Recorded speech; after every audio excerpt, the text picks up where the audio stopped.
Guys আজ সোমবার, তো নিরামিষ, তার জন্যে কুমড়ো শাক কাটতে বসেছি। আর এটা আমাদের গাছের কুমড়ো শাক, মানে আমি লাগিয়েছিলাম, সার ছাড়া। এটা কিন্তু সেই টেস্ট লাগবে। কুমড়ো তো হবে না, তো শাকগুলোই খেয়ে নিই, নাহলে না পোকা লেগে যাচ্ছে। গান্ধী পোকা হয়েছে প্রচণ্ড পরিমাণে।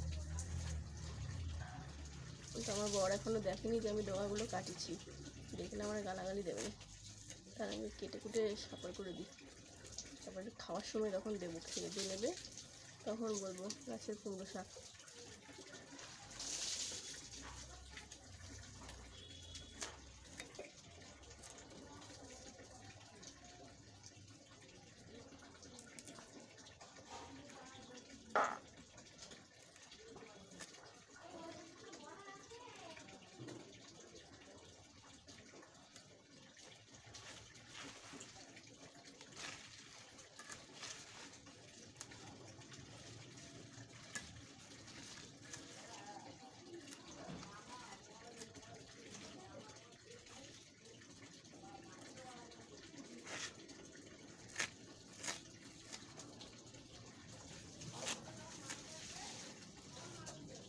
তো কেমন গরম পড়েছে গাইস, বাহ, একটু ঠান্ডা হাওয়া আসলো, একটু পরানটা জুড়াই গেল।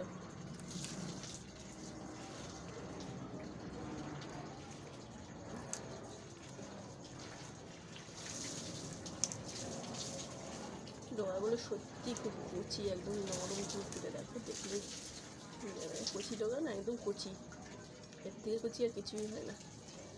আর সার ছাড়া, বুঝতে পারছো?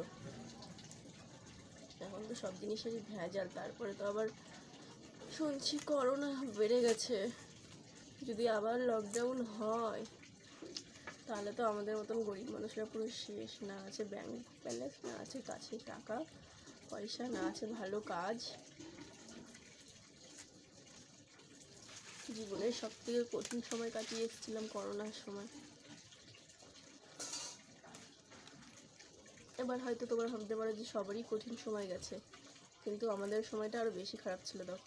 তখন আমরা ভাড়া বাড়ি থাকতাম, এখনও ভাড়া বাড়িতেই আছি, কিন্তু তখন চাপটা বেশি ছিল।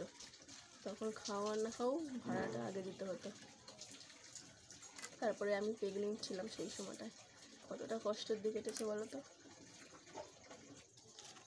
তো আবারও যদি লকডাউন পড়ে তো গেল।